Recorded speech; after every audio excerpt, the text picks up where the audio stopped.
বলেছিলাম ইসলামী ছাত্র শিবির কোন বিড়ালের কলিজা দিয়ে করা যায় না। ইসলামী ছাত্র শিবির যারা করে তারা বাঘের কলিজা দিয়ে জন্মগ্রহণ করে। যারা বিড়ালের কলিজা দিয়ে জন্মগ্রহণ করে তারা ছাত্র শিবির করতে পারে না। আমাদেরকে রক্তচক্ষু দেখানো হয়েছে ক্যাম্পাসগুলোতে, আমাদেরকে রক্তাক্ত করা হয়েছে, প্রশাসনের বাহিনীগুলোতে ব্যবহার করা হয়েছে। সকল বাহিনী ব্যবহার করে বাংলাদেশের টেকনাফ থেকে তেঁতুলিয়া, রূপসা থেকে পাটুরিয়া, তামাবিল থেকে বাংলা পাস পর্যন্ত প্রতি ইঞ্চিতে ইসলামী ছাত্র শিবিরের আবাদ হয়েছে। সুতরাং আমরা বলতে চাই দীর্ঘ জুলুম নির্যাতন নিষ্পেষণের মধ্যে দিয়ে ইসলামী ছাত্র শিবিরের জনশক্তিতে ইমান ও আকীদায় শুধু বৃদ্ধি পেয়েছে।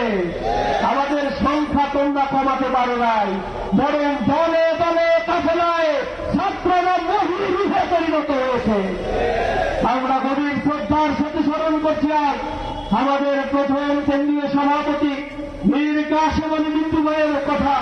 যে বীর সেনানী এই কাফেলার অগ্রযাত্রা শুরু করেছিল, যে বীর সেনানীর নামে ষড়যন্ত্র করে ক্যাঙ্গারু ট্রাইব্যুনালের মাধ্যমে তথাকথিত যুদ্ধ অপরাধীর মামলা দায়ের করা হয়েছিল, তখন মীর কাসেম আলী বিন্দু ভাই দেশের বাইরে অবস্থান করছিলেন। মীর কাসেম আলী বিন্দু ভাইকে বলা হয়েছিল আপনি দেশে আসলেন রাষ্ট্রযন্ত্র আপনাকে গ্রেপ্তার করবে। তখন মীর কাসেম আলী বিন্দু ভাই বলেছিল আমরা মৃত্যুকে আলিঙ্গন করার জন্য এই কাফেলায় সামিল হয়েছি, বীর কাপুরুষের মধ্যে নিজেকে পলায়ন করার জন্য এই কাফেলায় আমরা আসলাম। সুতরাং আমার কপালে যা আল্লাহ লিখে রেখেছে তাই হবে। শাহাদাতের তামান্না নিয়ে আমরা রাজপথে নেমেছি।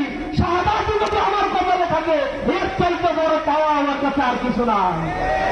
তিনি বলেছিলেন আমি বিদেশে এসেছি আমার ব্যবসায়িক কাজের জন্য, ব্যবসায়িক কাজ শেষ হলে আমি আমার মাটিতেই ফিরে যাব, যদি নসিব থাকে শাহাদাতের মৃত্যুবরণ করবো ইনশাআল্লাহ।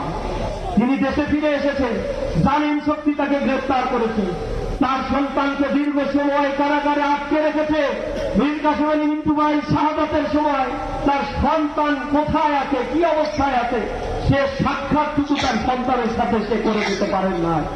এত জুলুম আমাদের পরিবারগুলোর উপরে করা হয়েছে। আমি স্মরণ করছি ইসলামী ছাত্র শিবিরের দ্বিতীয় কেন্দ্রীয় সভাপতি কামারুজ্জামান ভাইয়ের কথা, যাকে সারা পৃথিবী চেনে একজন বুদ্ধিজীবী হিসেবে জীবিত ভূমিকায় রাষ্ট্রের জন্য রেখেছে, সাংবাদিক অঙ্গনে রেখেছে, তাই বাংলাদেশের ইতিহাস সাক্ষী দিচ্ছে। সেই ভাইটিকে আমাদের কাছ থেকে বিদায় করে দেওয়া হয়েছে। আমি স্মরণ করছি ইসলামী ছাত্র শিবিরের যে সকল শত শত ভাইয়েরা জুলুম নির্যাতন নিষ্পেষণের শিকার হয়ে চিরতরে পৃথিবী থেকে বিদায় নিয়ে তারা শাহাদাতের অমীয় সুধা পান করেছে।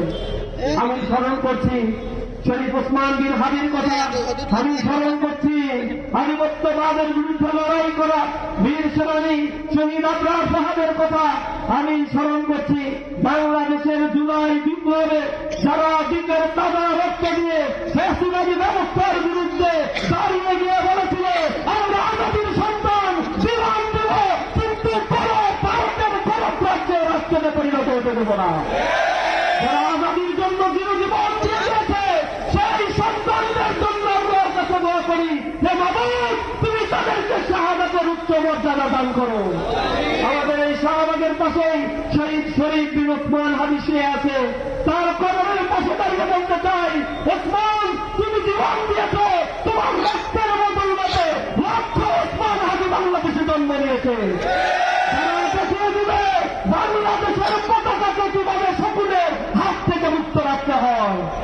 প্রিয় ভাইরা, এই বাংলাদেশ দীর্ঘ 54 বছর বিভাজনের একটা রাজনীতি তৈরি করে রাখা হয়েছে। জাতির মধ্যে মুক্তিযুদ্ধ নিয়ে এক বিভাজিত রাজনীতি করে জাতির অগ্রগতি রোধ করে বরং এই দেশকে অর্থনৈতিকভাবে পঙ্গু করে দেওয়া হয়েছে।